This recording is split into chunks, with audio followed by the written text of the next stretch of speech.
प्यारी भूतनी। Hello India, hello India.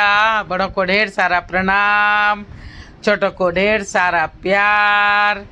और मेरे सारे सब्सक्राइबर कैसे हैं आप? मेरे सारे सब्सक्राइबर को ढेर सारा Ram Ram. Welcome back to my YouTube channel Simi की डायरी ऑफिशियल में आप लोग का ढेर सारा स्वागत है। गणपति बप्पा मोरिया। दोस्तों, भूतनी प्यारी भूतनी के 17वां एपिसोड में मैं आप लोग का ढेर सारा स्वागत करती हूं। अब तक आप लोगों ने देखा कि झुमरू तनख्वाह लेकर घर आता है और रमा को पैसे संभालने के लिए दे देता है। मीता अपने बारे में जानने के लिए बहुत ही उत्सुक है और पूछ रही है झुमरू से कि बताओ क्या हुआ। तभी रमा उसे टोक देती है कि चैन से पानी तो पीने दो। झुमरू पानी पीने लगता है और रमा डिब्बे में पैसे रखने चली जाती है। मीता बोलती है कि हाँ अब बताओ कि क्या बात है। तब तक रमा भी डिब्बा में पैसे रख के आ जाती है। मीता झुमरू को बोलती है कि हाँ अब बताओ। झुमरू बोलता है कि आज दीक्षित साहब नहीं थे। और झुमरू बता रहा है कि आज दीक्षित साहब थाने में नहीं थी। किसी औरत को सास ने जलाकर मार दिया, वहीं गए हुए थे। क्या? दोनों बहन चीख पड़ी। हाँ वहीं गए थे। और वो बड़े साहब जो थे उस दिन वो डीएसपी साहब हैं। उन्होंने खुद मुझे बुलाया और तुम दोनों के बारे में पूछा। उनसे ही सारी बातें की है। वो बोले हैं कि तुम्हारी नौकरी का भी कुछ करेंगे और यहाँ से 7 किलोमीटर दूर धरावी एक जगह है जहाँ सरकारी कॉलेज है, वहाँ तुम्हारा नाम भी लिखवा देंगे। सच भैया? मीता बहुत खुश हो गई। हाँ चलो अब मेरा काम हो गया। हाँ पर जब तक काम शुरू नहीं हो जाता तुम दीदी को पढ़ाना नहीं छोड़ना। हाँ वो तो है, दीदी को तो मैं हमेशा पढ़ाती ही रहूँगी और पढ़ा के ही दम लूँगी। झुमरू हंस पड़ा। हाँ एक बात और कहनी थी मीता। हाँ भैया। दीदी से पूछो कल राखी है, एक लाऊंगा या दो। मीता एक लाऊंगा या दो क्या मतलब? मीता कुछ समझती इसके पहले ही रमा बोल पड़ी। 2 राखी बोल दो बिट्टू। झुमरू बोला ठीक है। रात में डॉली जब खाना खाने आई तो डॉली और झुमरू दोनों खाना खा के पार्क में चले गए। तो वहीं बैठ करके झुमरू और डॉली में बातचीत हो रही है। झुमरू बोलता है डॉली बोलती है हाँ बोलो कल राखी है। अरे हाँ। डॉली बोलती है मैं तो भूल ही गई थी, 7 साल हो गए घर परिवार से बिछुड़े हुए, चाह करके भी नहीं मिल सकती। हम दोनों से छोटा था मेरा भाई, हम दोनों बहन उसे राखी बांधते। पापा की उस दिन की छुट्टी पक्की रहती, हमें बाहर घुमाने ले जाते, सभी खूब उछलते कूदते। अब तो उसने भी 10वीं परीक्षा पास कर ली होगी, कॉलेज जाता होगा। छोटी की भी शादी शायद हो ही गई होगी, पता नहीं कैसे होंगे सब। डॉली रो पड़ी। मुझे मरे हुए 3-4 साल हो गए हैं और वो सब कैसे हैं कुछ भी पता नहीं। डॉली ने जल्दी जल्दी अपने आंसू पोंछे। मैं क्या कहता हूँ झुमरू, तुम कल शाम में उन लोगों को कहीं बाहर घुमा लाओ। नहीं बाबा नहीं, मुझे डर लगता है। मैं कहीं उन लोग को लेके नहीं जाऊँगा, कहीं कोई ऊंच नीच हो गई तो। ये शहर तो गुंडों से भरा पड़ा है। अगर मैं रक्षा नहीं कर पाया तो मैं कितनी बार सोचा कि इन दोनों को बाहर ले जाऊं पर हिम्मत ही नहीं पड़ती। हाँ अगर तुम साथ होती तो कुछ सोच सकते थे। डॉली बोलती है काश मैं साथ रह पाती। खैर तुमने राखी खरीदी? नहीं, कल ले आऊँगा 2 राखी। 2 राखी? वो क्यों? दोनों के लिए। और क्यों दोनों के लिए क्यों? मुझे लगता है कि इन 6 महीने में रमा तुमसे प्यार करने लगी है। रमा को तुमसे प्यार हो गया है। झुमरू बोलता है धात। हाँ अच्छी लड़की है, तुम उससे शादी कर लो। वैसे भी तुम्हारा इस दुनिया में मेरे सिवा कोई है नहीं। और मैं ठहरी भूतनी, मुझसे तो शादी तू कर नहीं सकता। दूसरी लड़की कहाँ खोजेगा? अच्छी मिलेगी कि नहीं मिलेगी? तुमने किसी को देख रखा है क्या? ये कैसी बातें करने लगी आज? मुझे नहीं करनी शादी वादी। क्यों? पूरे 27 का हो गया होगा। 1 मिनट। अरे कल 17 अगस्त है, कल ही तो तेरा जन्मदिन है, याद नहीं? हाँ अब कौन मनाएगा मेरा जन्मदिन? क्यों हम सब मर गए हैं क्या? डॉली हंस पड़ी। तो झुमरू बोलता है क्यों हंसी? अरे अपने बात पर ही हंसी। मैं तो सचमुच में मर चुकी हूँ ना, इसीलिए हंसी आ गई। अच्छा छोड़ो, ये बताओ रमा तुम्हें कैसी लगती है? क्या? झुमरू अकबका गया। मैंने कभी सोचा नहीं। तो सोचो बुद्धूराम, बहन के साथ साथ बेबी भी मिल जाएगी, बिल्कुल फ्री फ्री फ्री। अच्छा पर मुझे नहीं लगता कि वो मुझसे प्यार करती है। क्यों? क्योंकि मैंने आज पूछा था मीता से कि दीदी से पूछो कि कल कितना राखी लाऊंगा, 1 या 2। मैंने क्वेश्चन मीता से पूछा था पर जवाब रमा ने दिया, बोला कि 2। कुछ समझी? दो, पर मुझे तो लगता था कि वो तुमसे प्यार करती है। ये कैसे हो सकता है? ये सब तुम्हारे दिमाग का फितूर है। ऐसा वैसा कुछ भी नहीं है। चल सो जा और मुझे भी सोने दे। कल पार्क में भी काफ़ी चहल पहल होगी, काम बहुत ज़्यादा बढ़ जाएगा। कुछ भी हो जाए, पर शाम का प्रोग्राम जरूर बनाना, देखते हैं। चल गुड नाइट। Good night. दोनों करवट बदल कर सो गए आमने सामने के बेंच पे। दूसरे दिन झुमरू बिल्कुल जल्दी उठ गया था। जल्दी जल्दी सारे काम निपटा लिए थे। फिर वो कोठरी पर आ गया था। मीता, ओ मीता। हाँ भैया, बाथरूम में हूँ, कपड़े साफ कर रही हूँ, आती हूँ। हाँ बोलो। बहुत अच्छा सुगंध आ रही है। हाँ, दीदी ने ढेर सारे अच्छे अच्छे खाना बनाए हैं। दरबान काका और बुधना भैया सबको खिलाएगी। दरबान काका तो ठीक है, पर बुधना नहीं आएगा कोठरी पे। उससे दूर रहो तुम दोनों, वो अच्छा आदमी नहीं है। अच्छा ठीक है, दीदी को कह दूंगी। झुमरू कपड़े पहन कर तैयार हो गया था। मैं राखी और मिठाई लेकर आता हूँ, तुम दोनों तैयार हो जाना। जी। झुमरू बाजार चला गया था। दो सुंदर सी राखी, ढेर सारे चॉकलेट, मिठाई और दोनों बहनों के लिए गिफ्ट भी ले लिया था।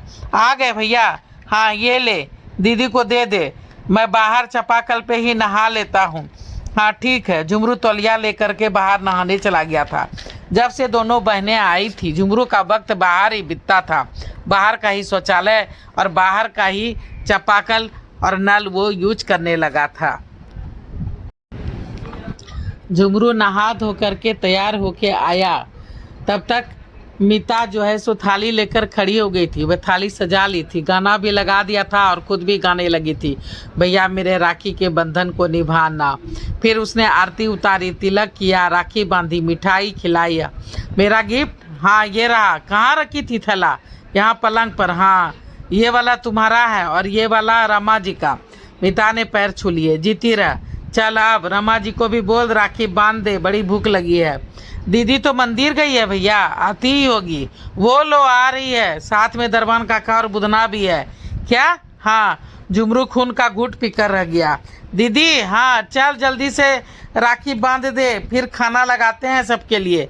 राखी बांधते कि राखी बांध दे? किसे राखी बांध दे? मैं तो राखी बांध आई। किसे? अपने कृष्ण कन्हैया को। और किसे? तभी मीता उछल पड़ी। अरे हाँ, मैं तो भूल गई थी कि दीदी तो बचपन से ही राखी के दिन कृष्ण भगवान को राखी बांधती है। पर क्यों? तुम्हारे दो जुड़वे भाई जो थे, हाँ उन्हें भी बांधते थे, पर हमारे मामा नहीं थे ना, इसलिए माँ भगवान जी को राखी बांधती थी। इसलिए माँ के जाने के बाद दीदी बांधती है। रमा बोल रही है, हाँ आज दोनों भाई की बहुत याद आ रही है। माँ सौतेली थी तो क्या, भाई तो। रमा बोल रही है कि हाँ आज भाई की बहुत याद आ रही है। माँ सौतेली थी तो क्या हुआ, भाई तो अपना था। रमा बोल रही है कि हाँ सो तो है, भगवान उसे सद्बुद्धि दे, पढ़ लिख करके कुछ बन जाए, यही हमारा आज के दिन का आशीर्वाद है। तभी दरबान काका बोल पड़े, मीता जी काका जरा पूजा की थाली सजा के ले आ, बुधना अपने साथ राखी लेकर आया है, तुम दोनों से बंधवाने। इसे बोलने में हिचकिचाहट हो रही है। अरे इसमें हिचकिचाहट कैसी? झुमरू बिल्कुल खुश हो गया। दोनों बहन ने बुधना को राखी बांधकर भाई बना लिया था। दरबान काका के साथ साथ झुमरू को भी चैन पड़ गया था। सभी ने छक कर भोजन किया था। बुधना ने भी दोनों बहनों को गिफ्ट दिया था। दरबान काका और बुधना सभी खाना खाकर चले गए थे।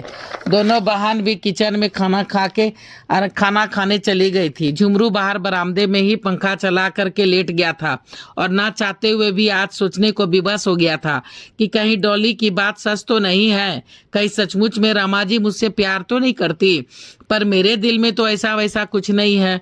वो लड़की है, पहले पहल तो नहीं कर सकती, मुझे ही किसी तरह पता करना होगा। इसमें डॉली या दरबान काका ही मेरी मदद कर सकते हैं, झुमरू सोच रहा था। आज पहली बार ऐसा हुआ था कि झुमरू अपने भविष्य के बारे में सोच रहा था, अपने शादी के बारे में सोच रहा था। वो सोच रहा था कि इसमें दरबान काका या डॉली ही मेरी मदद कर सकते हैं। अगर रमा शादी के लिए तैयार हो जाती है तो ठीक है, शादी कर लेंगे, पर शादी के बाद डॉली से मेरा मिलना जुलना पता नहीं रमा जी को अच्छा लगेगा कि नहीं। चलो बाहर के बरामदे को कमरा बना लिया। 2 कमरे तो हो गए, सोने बैठने में दिक्कत नहीं होगी। पर फिर डॉली का क्या होगा? पता नहीं उसे मुक्ति कब मिलेगी। हाँ, अगर उसे मुक्ति मिल जाती और तब मैं शादी करता तो ये ठीक रहता। अब तो 2 बंदूकधारी संतरी की भी ड्यूटी लग गई है। रात में 11 बजे से 5 बजे तक मेरी तो मदद हो ही जाती है, पर डॉली की मुक्ति कब और कैसे होगी? क्या सोच रहे हो भैया? जुमरू अपने ही विचारों में खोया था कि मीता की आवाज़ सुन चौंक पड़ा। हाँ, कुछ नहीं, बस ऐसे ही कुछ सोच रहा था कि आज तुम दोनों को समुंदर घुमा लाऊं। क्या भैया, सच? हाँ, पैकेट खोला, देख तो सही ड्रेस कैसा है। रमा जी के लिए भी गिफ्ट लाया हूँ, उन्हें भी दे दे। सच भैया, गिफ्ट तो देखा ही नहीं अभी तक, जाती हूँ देखने। दोनों गिफ्ट देखने लगते हैं। अरे बहुत सुंदर है भैया। झुमरू मीता को पूछता है कि क्या अच्छा लगा? अरे हाँ भैया, बहुत सुंदर है, आज इसे ही पहनकर घूमने जाऊंगी। और दीदी के लिए क्या है, देखूं तो? अरे इतनी सुंदर साड़ी। मीता गिफ्ट देख ही रही थी कि रमा किचन से सारे काम निपटा कर वापस आ गई थी। क्या जरूरत थी इन फिजूल खर्ची की? रमा बोल रही है कि क्या जरूरत थी इन फिजूल खर्ची की, और पैसे कहाँ से आए? आपने तो डिब्बे से निकाले भी नहीं। तो झुमरू बोलता है, करे वो मुझे 2-3 महीने की तनख्वाह एक ही बार मिल गई थी दुकान से, उसी से लाया हूँ भाई, कोई चोरी चकारी नहीं की है। ठीक है, अभी 2-3 घंटा सो लीजिए, धूप काफ़ी तेज है, शाम में घूमने जाएंगे। झुमरू करवट लेकर सो गया था। दोनों बहनें भी आराम करने लगी थी। यही दोपहर का वक्त आराम का मिलता था। पार्क भी करीब करीब शांत ही रहता था। यदा कदा कुछ लोग ही होते थे पार्क में। फिर आज तो पर्व का दिन था। झुमरू ने तो सोचा था कि आज काफ़ी भीड़ होगी, पर उल्टा ही हुआ था। आज बिल्कुल पार्क शांत था। तो देखिए दोस्तों, प्यारी भूतनी का ये वाला पार्ट आपको कैसा लगता है? फिर अगला भाग लेके फिर मैं आप लोगों के समक्ष आऊँगी। पहली बार चैनल पे आए तो सब्सक्राइब कीजिए, लाइक कीजिए, शेयर कीजिए। आप अपनी बहनों के पे विराम। जय भोलेनाथ, हर हर महादेव। और प्लीज़ क्लिक कीजिएगा बटन को ज़रूर, ऑल बटन दबाइए, बेल बटन दबाइए, ताकि आप लोग को नोटिफिकेशन मिल सके जब जब मैं वीडियो डालूंगी। और थैंक्स फॉर वाचिंग।